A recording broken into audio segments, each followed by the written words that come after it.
No vídeo de hoje vamos trazer a análise do fundo JSRE11. Trata-se de um fundo misto, mas que podemos considerar como um fundo de laje corporativa, já que mais de 95% do seu patrimônio líquido está em imóveis desse tipo. Esse fundo apresenta dados bastante interessantes. Inclusive, seu portfólio de excelente qualidade pode ser um dos pontos positivos para o fundo, sinalizando que ele pode estar à frente dos demais na diminuição da vacância das lajes corporativas após aquele período de incerteza da pandemia. Vale a pena ficarmos atentos às obrigações do fundo, que não são irrelevantes. Confira essa informação e muito mais em nosso vídeo. Se o conteúdo ajudar em seus estudos, fique à vontade para curtir e compartilhar o vídeo. E se inscrever em nosso canal. Lá temos diversas análises de fundos imobiliários, ações e BDRs.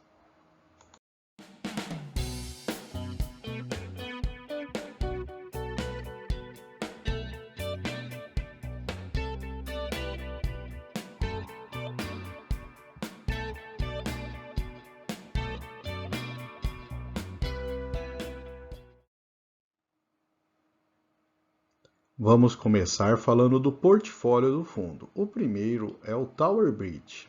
O fundo possui 100% desse prédio que fica na região da Berrini e trata-se de um AAA. São 56 mil metros quadrados com 5,3% de vacância no momento. O complexo Rocha Verá fica na Avenida Nações Unidas, na região da Marginal Pinheiros. Tratam-se de dois edifícios AAA também, no qual o fundo possui 40% do total.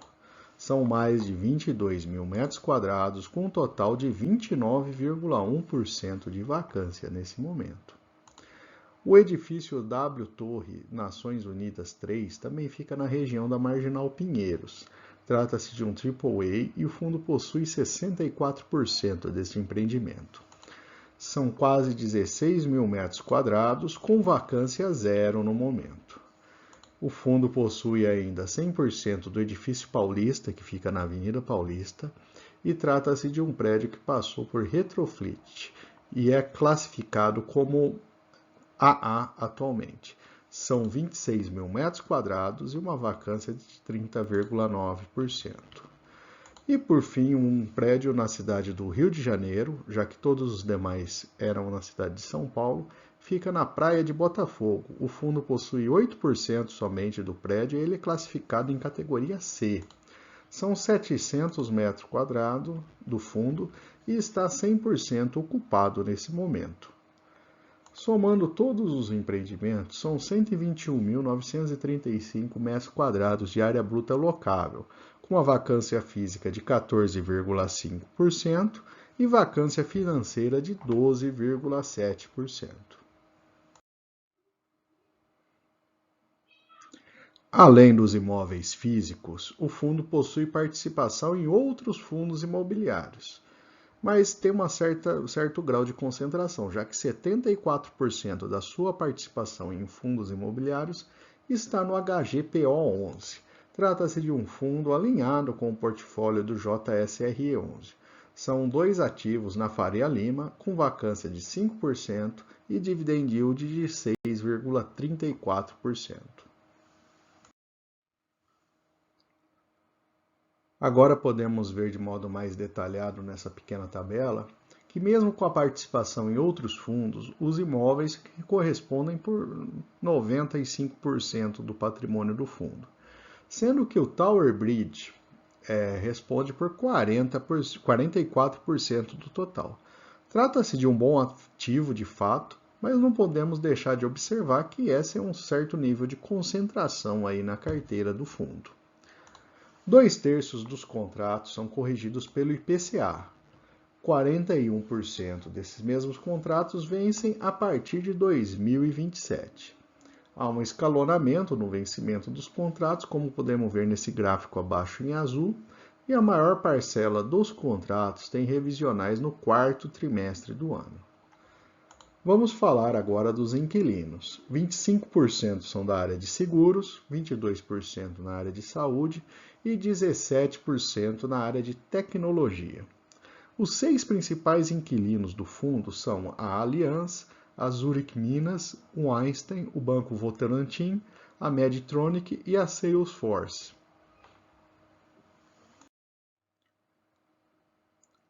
Entrando um pouco mais de detalhe no patrimônio líquido do fundo, a gente observa que além dessas participações em imóveis e fundos imobiliários e investimentos em títulos, né, em renda fixa, o fundo possui 179 milhões de reais em obrigações a serem pagas. E essas obrigações levam o patrimônio líquido do fundo para 2,36 bilhões de reais. Saindo do patrimônio, vamos falar agora do resultado do fundo, que é o que importa de fato, né? Nessa tabela a gente tem uma boa visão de como se constitui o resultado. No último mês, 11,9 milhões de reais vieram de receita imobiliária e 1,4 milhões das receitas de outros fundos imobiliários. E o fundo distribuiu no último mês um valor equivalente a 49 centavos por cota. Neste gráfico, conseguimos ver que a vacância financeira comentada anteriormente para esse fundo responde por 7 centavos por cota no resultado do fundo.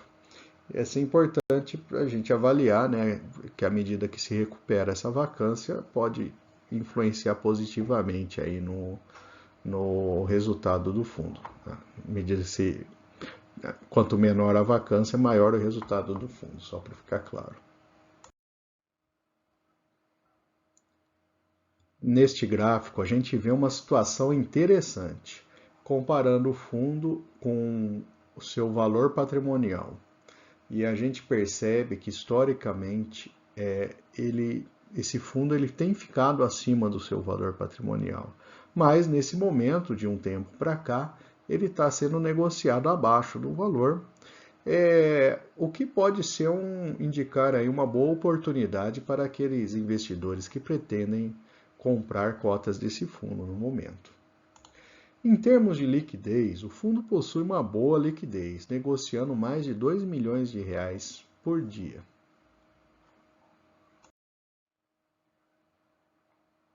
Apesar do JSRE11 estar classificado como um fundo misto, a grande parte do seu patrimônio está em lajes corporativas. Portanto, vamos comparar com outros fundos de lajes da Bolsa. Vamos lá então, seu dividend yield está próximo ao do HGRE11, sendo maior somente que o PVBI11, ou seja, está com um valor relativamente mais baixo nesse momento. O JSRE11 também tem um bom desconto em relação ao seu patrimônio líquido, estando acima somente do BRCR11, que está com um valor bastante descontado. Seu dividend yield cresceu 1% ao ano nos últimos 3 anos, ficando bem abaixo, por exemplo, do HGR11, que foi o melhor dessa categoria com um crescimento de 8%. Sua liquidez diária está adequada, na casa dos 2 milhões de reais, em linha com os principais fundos desse porte. O JSRE possui um número de cotistas relativamente mais baixo, mostrando que não é um fundo que se popularizou tanto assim quanto outros de lajes corporativas. E ele possui o menor percentual em caixa desse grupo. Seu patrimônio é relativamente grande e só perde para o maior fundo de lajes da Bolsa, que é o BRCR11. Analisando o histórico de investimentos, quem investiu há 1 ano conseguiu um retorno positivo, mas ainda abaixo da inflação. E esse retorno foi principalmente aí por conta dos proventos pagos ao longo do ano. Quem investiu há 2 anos, mesmo com os proventos, apresentou perda e ficando no negativo aí, além da perda de 20% praticamente aí por conta da inflação. Neste gráfico, podemos ver que a cotação do fundo caiu significativamente e tem sido negociado nesse patamar mais baixo desde então. O fundo possui 29% de desconto em relação ao seu patrimônio líquido, que é um bom desconto. E por fim, vamos falar dos principais pontos positivos e negativos no investimento no JSRE11. Do lado positivo, ele tem um bom grau de diversificação de inquilinos. Os imóveis, em sua grande maioria, são imóveis de boa qualidade. Ele apresenta um bom nível de liquidez na bolsa e é um fundo de grande porte e descontado em relação ao seu patrimônio líquido. O lado negativo, ele apresenta um certo grau de concentração do seu portfólio em um único imóvel. Apesar desse imóvel, ser um imóvel de muito boa qualidade. E também o fundo apresenta obrigações relevantes aí no montante de 179 milhões de reais, o que pode comprometer um pouco aí o rendimento futuro desse fundo. E por fim, eu vou deixar aqui uma lista de outras análises de fundos imobiliários e 2 recomendações de vídeo. Fique à vontade para consultar. Se não for inscrito, se inscreva em nosso canal.